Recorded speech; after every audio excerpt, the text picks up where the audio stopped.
Welcome back to Daily English Listening Practice. Today, we are going to talk about something that many people quietly struggle with every day: overthinking.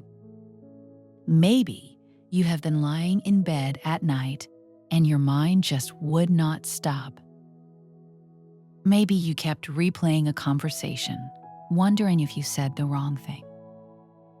Or maybe you spent hours making a small decision because every option felt uncertain.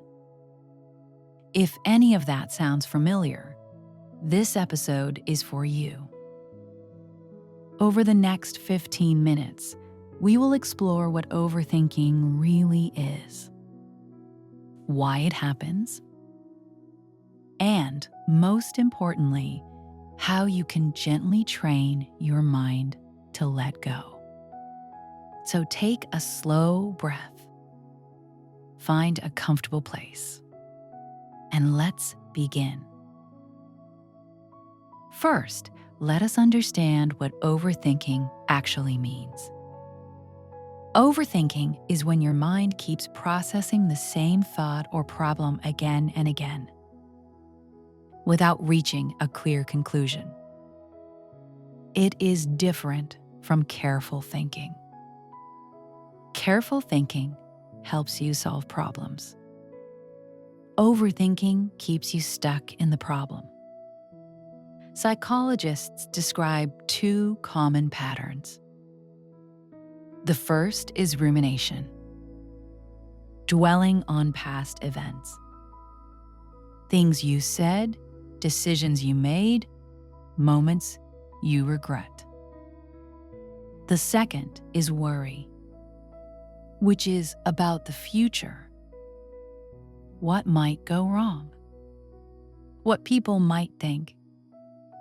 What could happen if you fail?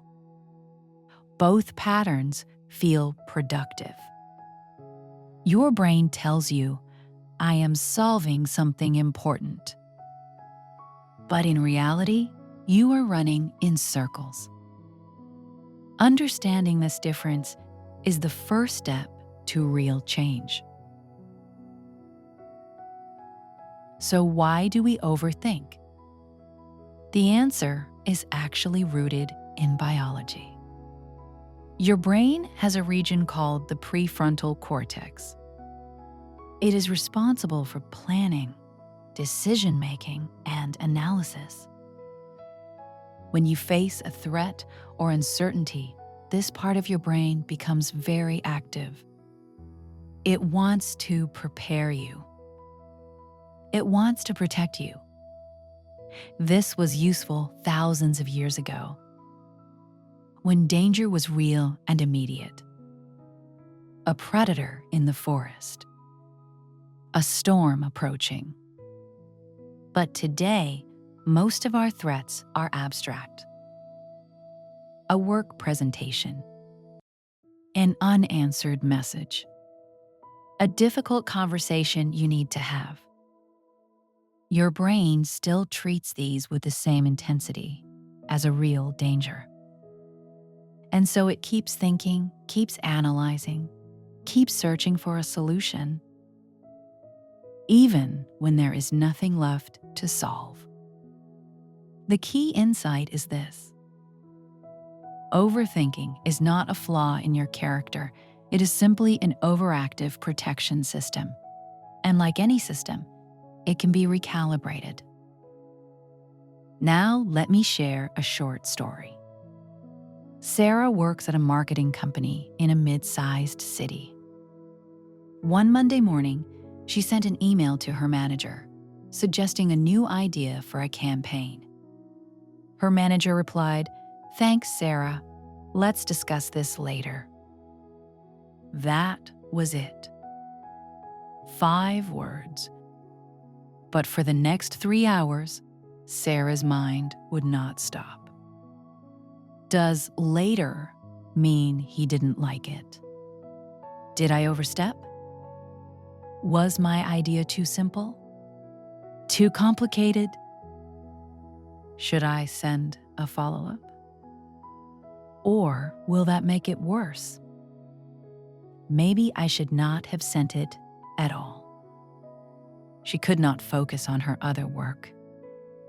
She checked her inbox every 10 minutes. At 2 p.m., her manager stopped by her desk. He smiled and said, "Hey, Sarah, I love the campaign idea. Let's build on it this Thursday." That was the end of 3 hours of unnecessary pain. Sarah's story is not unusual. Many of us fill in the spaces between information with fear. We write stories that haven't happened. We create problems that don't exist. The mind hates uncertainty, and when it doesn't have answers, it invents them. And usually, those invented answers are negative. The first strategy is simple but powerful. It is called name it to tame it. When you label a thought or emotion, your brain shifts from reactive mode to reflective mode. Instead of getting lost in the thought, you observe it from a slight distance. Here is how it works. When you notice yourself overthinking, pause and say to yourself, quietly or out loud, "I am ruminating right now." Or, "This is worry about a future event." Or simply, "There goes my mind again." This small act of naming reduces the emotional charge of the thought. It reminds you, you are not your thoughts. You are the one who notices them. Try this today. The next time a loop of thoughts begins, just name what is happening. Do not fight it. Do not judge it. Simply name it and breathe. The second strategy is called the worry window. Instead of trying to stop worrying completely, which rarely works, you give your worry a specific, limited time. Choose 5 minutes in your day. Let's say 4 p.m. During that window, you are allowed to think about anything that worries you. Write it down if you want. Explore it fully. But outside of that window, when a worried thought appears, gently say to yourself, "Not now. I will think about this at 4 p.m. This works because it does not suppress the thought. It only postpones it. And often, by the time 4 p.m. arrives, the thought no longer feels urgent. Some concerns simply dissolve when they are not fed with immediate attention. You are not avoiding your problems. You are teaching your mind when to think, not just what to think.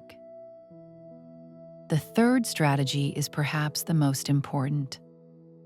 Action breaks the overthinking cycle. When your mind is stuck in a loop, the most effective interruption is not another thought. It is movement. It is a decision. It is doing something. This does not have to be big. Stand up and walk to the kitchen. Write one sentence about how you feel. Make a small decision you have been avoiding, even an imperfect one. Action sends a signal to your brain. We are moving forward now. There is a concept in psychology called analysis paralysis.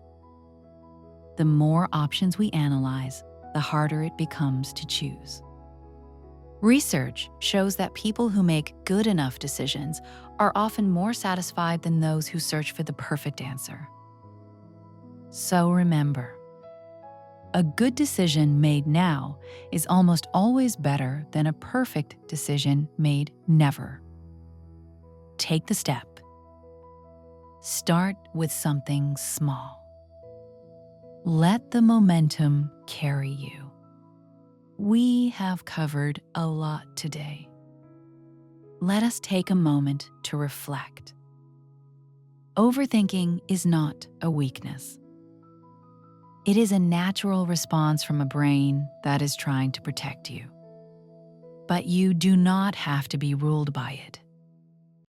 You learned 3 gentle, practical strategies. 1. Name it to tame it. Label the thought. Observe it. Let it lose its power. 2. The worry window. Give worry its place, but also its limits. 3. Act. Don't analyze. Choose movement over endless mental loops. And through Sarah's story, you saw how our minds can create suffering from something as small as 5 ambiguous words. Here is your reflection question for today. Think of one area in your life where you have been overthinking. What is one small action you could take today? Not tomorrow, not after more analysis. But today, you do not need to think about it too long. That would be overthinking. Thank you so much for listening. If this episode helped you, please subscribe and share it with someone who might need to hear it. Think less, live more. See you in the next episode.